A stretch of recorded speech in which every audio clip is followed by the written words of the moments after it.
Bismillahirrahmanirrahim. Assalamualaikum warahmatullahi wabarakatuh.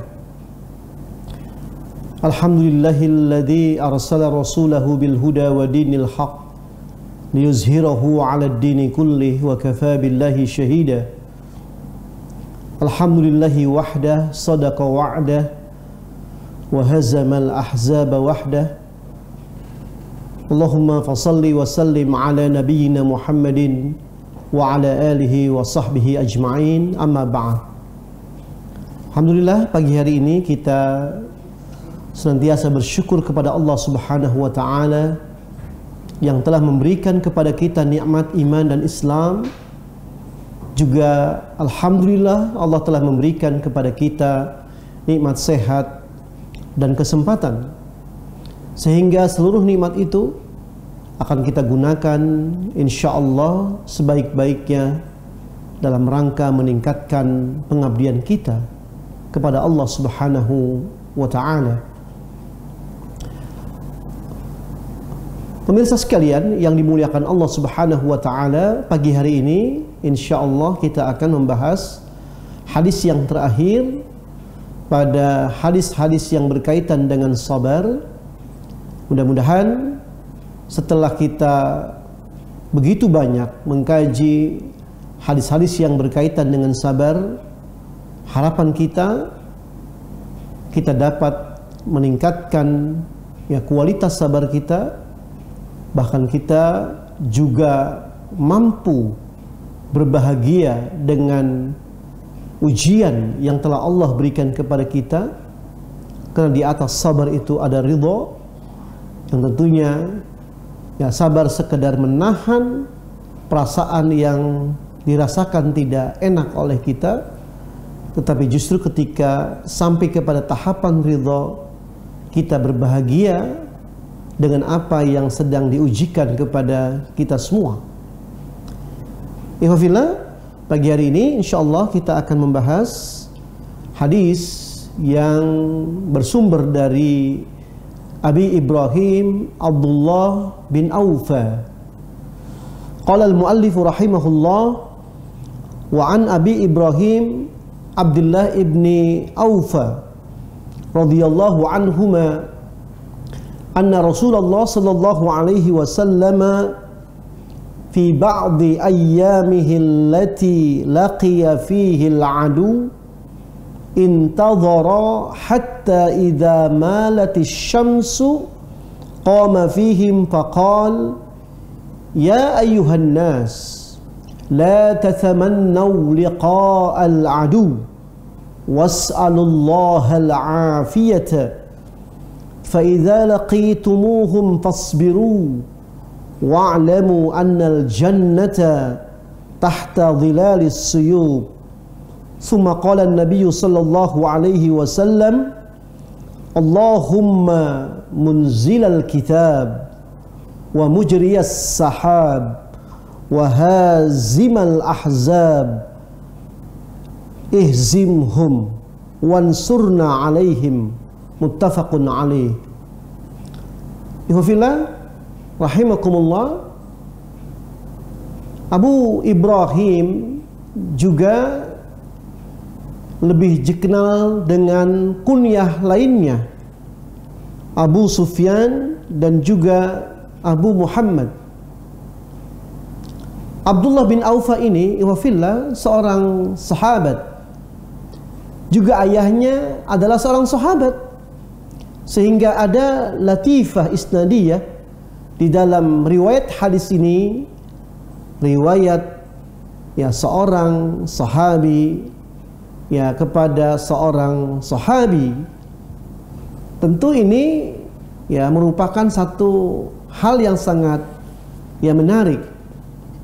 Kemudian Abdullah bin Aufa ini merupakan orang yang sangat istimewa karena beliau mengikuti beberapa proses kehidupan yang sangat mulia. Di antaranya beliau terlibat dalam proses Bai'atur Ridwan, sebuah bai'at yang kemudian kaum muslimin ingin memastikan bahwa mereka tidak akan pernah mundur dari serangan tuduhan yang dilakukan oleh orang-orang kafir Al-Quraisy. Mereka sekali-kali tidak akan pernah meninggalkan Islam karena ujian yang mereka sedang hadapi, melainkan mereka semakin memastikan diri-diri mereka bahwa salah satu bagian yang memang tidak akan bisa dipisahkan dari sebuah perjuangan itu adalah seseorang mendapatkan ujian, mendapatkan perlawanan, mendapatkan ancaman. Bahkan mereka tidak jarang diancam untuk dibunuh oleh musuh-musuh mereka. Kemudian sahabat yang satu ini juga merupakan sahabat yang mengikuti beberapa peperangan dengan Rasulullah Sallallahu Alaihi Wasallam.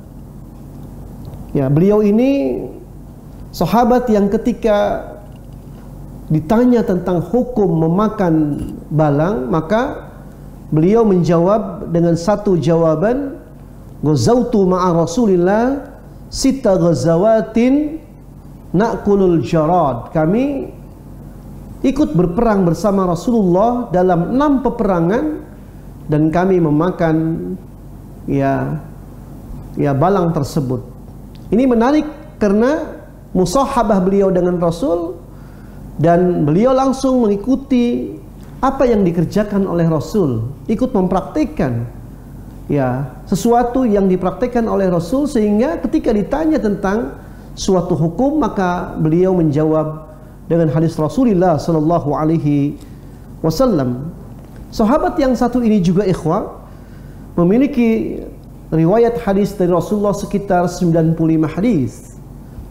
Bahkan Imam Bukhari rahimahullah mengeluarkan hadis beliau sekitar 5 hadis, dan Muslim 1 hadis, tetapi yang diriwayatkan oleh Imam Bukhari dan oleh Imam Muslim sekitar 10 hadis. Beliau kemudian wafat di Kufah pada tahun 86 Hijriah atau pada tahun 87 Hijriah setelah beliau mengalami kebutaan rahimahullah wa radhiyallahu an. Ikhwafillah, mari kita merenungkan hadis yang diriwayatkan oleh Abi Ibrahim Abdullah bin Aufa.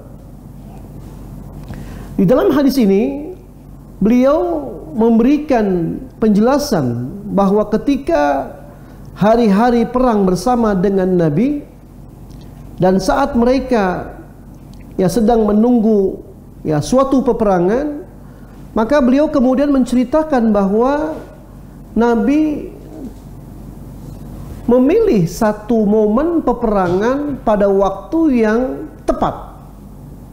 Misalkan pada musim panas, Nabi biasanya tidak recommended melaksanakan perang pada waktu itu karena mungkin terjadi masyaqqah. Kemudian juga pada musim yang sangat dingin, beliau juga menghindari peperangan itu. Sehingga biasanya beliau memilih waktu perang itu pada musim semi. Pada musim semi yang kemudian perang itu diharapkan bisa memberikan semangat kepada para sahabat, dan juga mereka bisa mempersiapkan diri dengan sebaik-baiknya. Bahkan ketika Rasulullah memilih perang pun, beliau memilih waktu perangnya itu setelah matahari hampir di tengah-tengah, kira-kira waktu zuhur begitu. Karena pada waktu itu biasanya orang sudah memiliki kesiapan fisik setelah mereka melakukan pemanasan di pagi hari, dan karena itu menjadi bagian yang juga sangat penting untuk para pemimpin bahwa ternyata Nabi pun begitu sayang kepada para sahabat. Mereka sangat memperhatikan aspek psikologi dan kesiapan para sahabat dalam melaksanakan peperangan. Maka dari itu tentu para qiyadah harus melakukan mura'at, menjaga agar jangan sampai tidak terlampau melakukan pemaksaan. Ihwafillah rahimakumullah, tentu kita ingin melihat bagaimana kemudian praktek perang yang dilakukan oleh Rasulullah sallallahu alaihi wasallam. Ya. Kemudian setelah Rasulullah melakukan persiapan perang, maka beliau kemudian menyampaikan khutbah kepada para sahabat ridwanullahi alaihim. Ya, di mana dalam khutbah beliau menyampaikan beberapa hal. Yang pertama, khutbah yang disampaikan oleh Nabi ketika berperang itu adalah para sahabat diharapkan tidak berharap berjumpa dengan musuh. Ini satu fikih yang perlu sama-sama kita pahami, di mana Rasulullah mengatakan, ya ayyuhan nas la tatamannau liqa'al adu. Wahai manusia, janganlah kalian berharap berjumpa dengan musuh. Karena kita tidak tahu sebetulnya kejadian yang bakal menimpa kita. Karena itu musuh tidak usah diharapkan kedatangannya, dan juga kita tidak usah ngotot untuk segera menghadapi musuh yang belum datang itu. Tapi saat musuh belum datang itu justru kita lebih mempersiapkan mental. Biasanya Rasulullah SAW mengingatkan kepada para sahabat agar semakin meningkatkan ketakwaan kepada Allah Subhanahu wa ta'ala. Karena modalitas takwa itu adalah yang paling utama.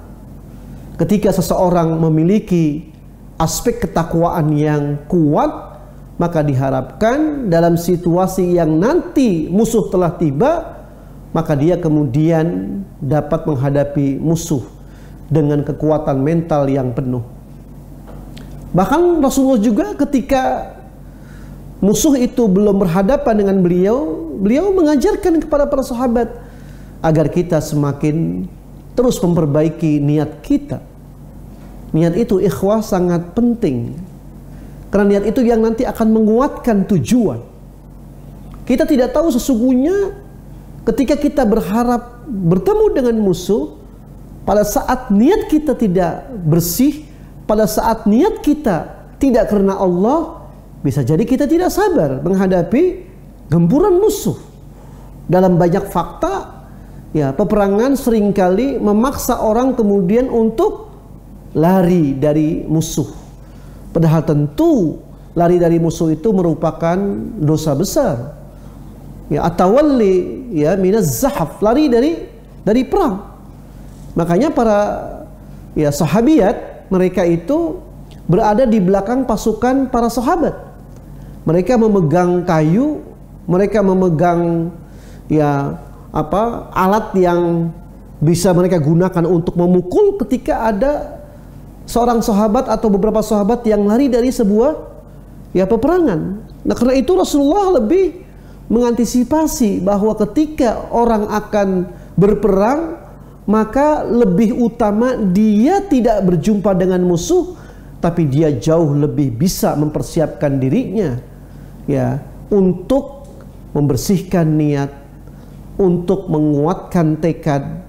Karena kebersihan niat seseorang nanti akan dapat mengokohkan dan menguatkan saat dia menghadapi ujian-ujian yang diberikan oleh Allah Subhanahu wa ta'ala dalam sebuah peperangan. Kemudian ikhwah fillah rahimakumullah, yang kedua yang juga diwasiatkan oleh Rasul ketika para sahabat ingin berperang itu adalah was'alullahal afiyah. Nah, jadi perang itu ikhwah bukan berarti kita melakukan tindakan brutalisme, tindakan yang ceroboh, tindakan yang tidak mengukur dengan strategi. Sehingga Rasulullah tetap memerintahkan kepada para sahabat untuk memperoleh keselamatan, untuk memperoleh kesehatan. Karena tentu selain daripada orang yang berperang itu nanti akan beresiko menghadapi kematian, tetapi sesungguhnya dasar pada keadaan orang itu meminta kesehatan, meminta keselamatan. Kalaupun nanti dia celaka atau kemudian dia terbunuh, maka itu soal lain. Itu adalah bagian kasih sayang Allah kepada orang-orang yang berperang di jalan Allah. Tetapi dasar utamanya tetap adalah kita ketika akan menghadapi suatu permusuhan dengan musuh-musuh Islam, maka yang harus kita minta kepada Allah itu adalah keselamatan. Jadi Allah lebih suka meminta kepada kita untuk meminta keselamatan, karena memang tidak boleh kita meminta kematian kepada Allah Subhanahu wa ta'ala. Karena tadi mati itu sesungguhnya adalah nikmat yang Allah berikan kepada para pejuang, walaupun pada dasarnya yang mereka minta itu adalah keselamatan. Kenapa keselamatan? Karena memang orang-orang yang berperang itu orang-orang yang juga diselamatkan oleh Allah Subhanahu wa ta'ala.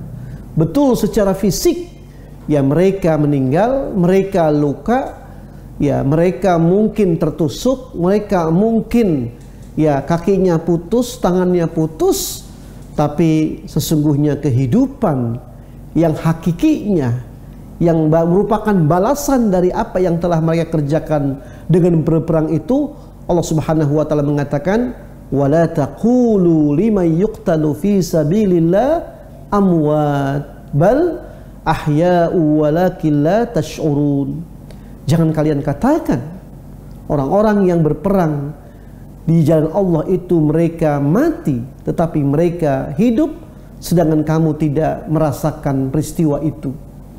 Allah Subhanahu wa ta'ala ketika orang-orang yang berperang wafat, maka kemudian Allah ketika rohnya itu berhadapan dengan Allah langsung di Sidratil Muntaha, maka Allah kemudian memberikan kehidupan baru kepada syahid itu, kepada orang yang telah mencapai syahadah itu, dengan kehidupan surga yang Allah katakan bahwa engkau layak mendapatkan kebahagiaan ini, engkau adalah orang yang pantas mendapatkan nikmat ini, dan tempat kembali engkau cuman satu adalah engkau mendapatkan kenikmatan yang telah aku persiapkan untuk orang-orang yang berperang. Rahimakumullah. Nasihat berikutnya yang dikatakan oleh Rasulullah sallallahu alaihi wasallam, wa'alamu annal jannata tahta dhilalis suyub. Tetapi ketika Rasulullah sallallahu alaihi wasallam menasihatkan dengan dua nasihat, yang pertama yaitu adalah nasihat yang bersifat normatif, bahwa orang tidak boleh berharap bertemu dengan musuh, bahwa ketika dia bertemu dengan musuh maka yang dia mohonkan adalah keselamatan. Tapi ketika sudah terjadi peperangan dan kita tidak mengetahui takdir yang telah ditakdirkan oleh Allah kepada kita, maka di saat itulah Rasulullah kemudian memberikan penguatan bahwa sesungguhnya surga itu ada di bawah naungan pedang. Artinya surga itu tidak mudah dicapai. Surga itu harga yang harus dibayar mencapainya itu harus dengan harga yang mahal. Fa inna sil'atallahi hiyal ghaliyah. Maka harga yang harus dibayar oleh orang-orang yang beriman ketika ingin mendapatkan surga itu adalah harganya sangat mahal. Maka Allah ingin memberikan satu bisyarah kepada orang-orang yang berperang bahwa memang kalian harus memegang pedang, memang kalian harus berhadapan dengan musuh, memang kalian beresiko untuk dibunuh atau beresiko untuk membunuh. Dan tentu ini adalah kejadian yang di luar kemampuan kita untuk bisa menghindar. Kita memang berada dalam satu ancaman yang sangat berbahaya.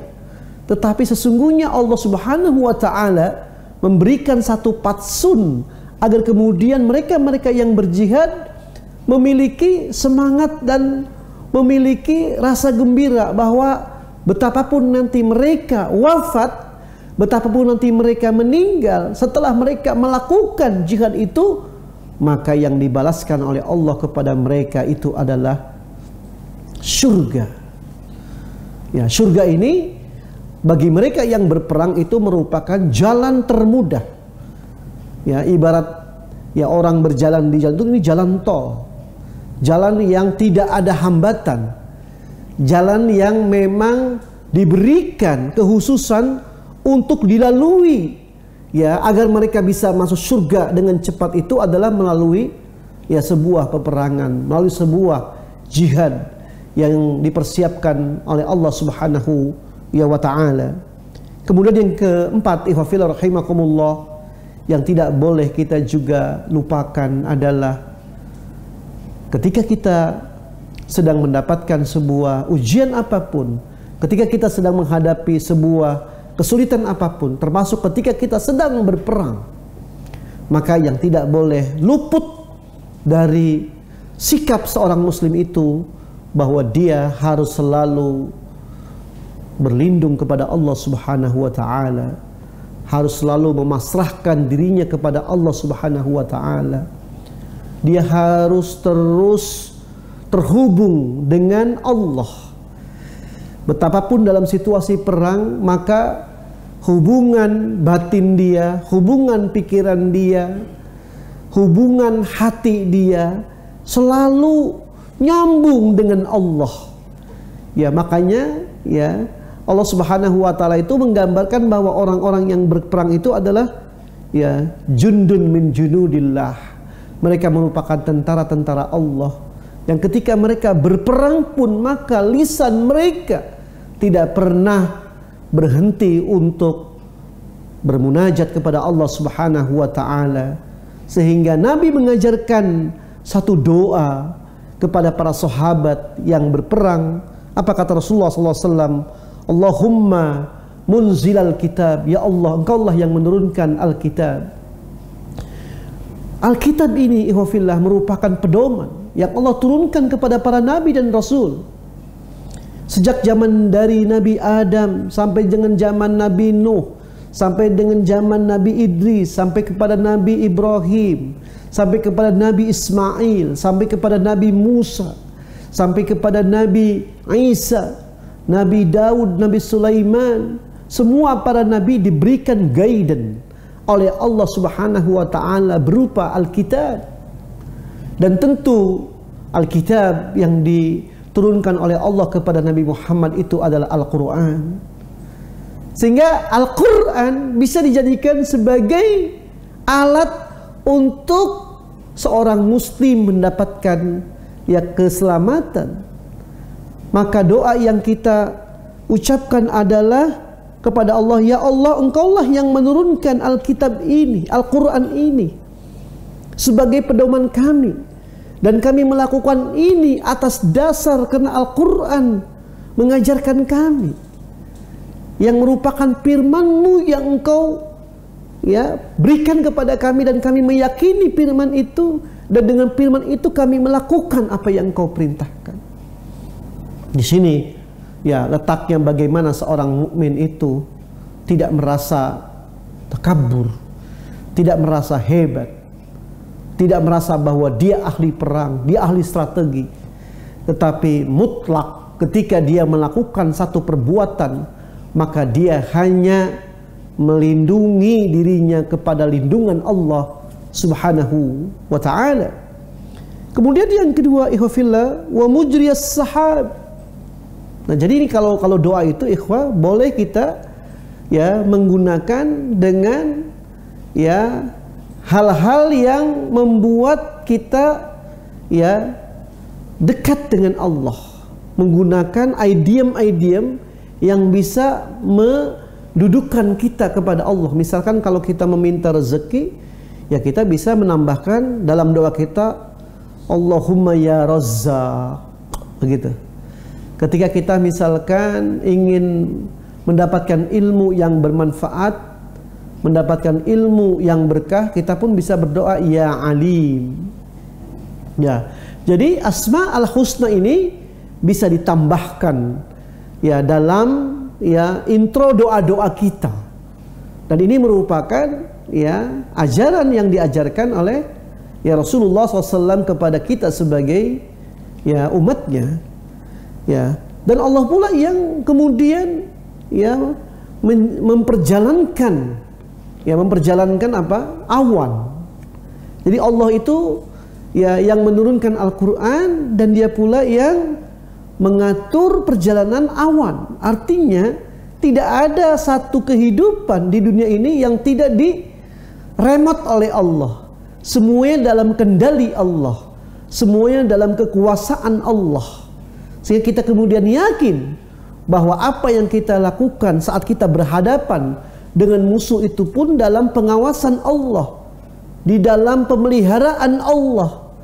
Bahkan tidak jarang Allah kemudian melibatkan tentara-tentaranya seperti para malaikat untuk kemudian memberikan pembelaan kepada pasukan umat Islam.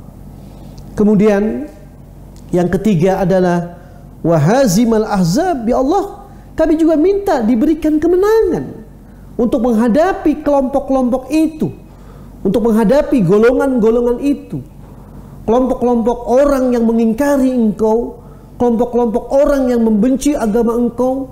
Kami ingin diberikan kemenangan supaya kami bisa mengatakan bahwa mereka yang membela Engkau adalah mereka yang benar, bahwa kemudian agama ini akan menjadi kokoh menghujam ke bumi, yang bisa terus menyebarkan nilai-nilainya, tidak pada satu bagian, tetapi dia terus akan berekspansi ke tempat-tempat lainnya, tersebar luas. Bukankah dulu ketika Rasulullah SAW ketika perang Badar, apa yang beliau panjatkan kepada Allah? Ya Allah, kalau saja dalam peperangan ini Engkau tidak memenangkan kami, maka aku khawatir nanti Islam tidak akan lagi dianut oleh hamba-hambamu.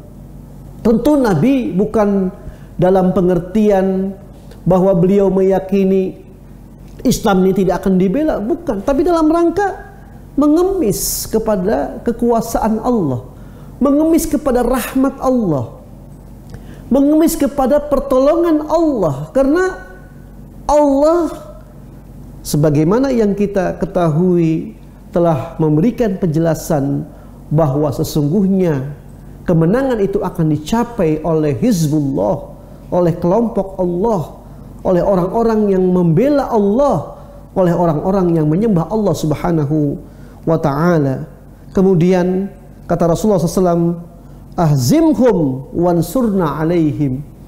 Tentu ini merupakan satu hal yang ya sangat menarik. Bahkan ketika Rasulullah berdoa itu, sampai-sampai beliau itu merasa bahwa cobaan perang itu merupakan cobaan yang sangat berat. Bahkan ketika sedang berperang itu, Rasulullah dan para sahabat yang merasakan bahwa seakan-akan mereka sedang digoncang oleh satu ujian yang mereka sangat terbebani dan merasakan berat dengan ujian itu. Sampai-sampai kemudian dalam satu ayat Al-Quran, Allah Subhanahu wa ta'ala mengatakan, ala inna nasrallahi qarib. Ingatlah wahai Muhammad dan para pengikutmu, sesungguhnya pertolongan Allah itu sangat dekat. Kamu pasti akan menang. Islam pasti akan berjaya. Yang paling penting adalah bagaimana kita menjaga ya kesabaran kita, menjaga keyakinan kita, dan kita sesungguhnya sangat paham bahwa Allah tidak akan pernah membiarkan umat Islam dalam satu kekalahan, karena mereka adalah orang-orang yang meninggikan kalimat Allah Subhanahu wa ta'ala. Ikhwafillah rahimakumullah, ada beberapa hal yang patut kita bisa sampaikan tentang faedah ya hadis ini. Yang pertama, ikhwah, ya tentu jangan sampai kita berharap bertemu dengan musuh, tapi persiapkan diri kita dengan sebaik-baiknya. Yang kemudian, ikhwafillah, seorang manusia juga sebagaimana karakter dasarnya, mereka justru diperintahkan oleh Allah untuk memohon keselamatan. Kemudian yang ketiga, hal yang juga sangat penting adalah ketika kita berhadapan dengan musuh, maka musuh itu tentu harus dihadapi dengan kesabaran. Mereka yang paling kuat sabarnya, maka merekalah yang akan bisa mengalahkan musuh yang tidak sabar itu. Kemudian yang keempat, wafillah, ya tentu para komandan, para pemimpin, orang-orang yang memimpin orang, bukan saja dia memperhatikan bahwa dia hebat, tetapi dia juga harus memperhatikan bagaimana kondisi orang-orang yang dia pimpin. Tentu ya anak buah kita tidak sama, orang-orang yang kita pimpin ya beraneka ragam dengan kualitas yang memang bermacam-macam, maka aspek-aspek itu pun harus menjadi satu rangkuman pertimbangan seorang pemimpin untuk mengambil sebuah ya keputusan. Kemudian yang keempat, ikhwafillah rahimakumullah, ya tentu dalam peperangan kita tidak saja meyakini dengan logistik yang kita miliki, dengan pasukan kuat yang kita miliki, ada kehadiran Allah, ada ya peran serta Allah yang tentunya itu jauh lebih harus kita yakini daripada sekedar kita meyakini kekuatan diri kita. Mudah-mudahan hadis yang terakhir dalam pembahasan sabar ini bisa mengedukasi kita, bisa mentarbiyah kita, bisa menjadikan kita orang-orang yang selalu bersabar dalam menghadapi ya kehidupan. Maka diharapkan ya dengan hadis-hadis ini ya kita bisa mengamalkan dalam kehidupan kita sehari-hari. Mohon maaf atas segala kekurangan. Ya, Allahu yubarik fikum jami'an. Hadanallahu wa iyyakum ajmain. Wassalamualaikum warahmatullahi wabarakatuh.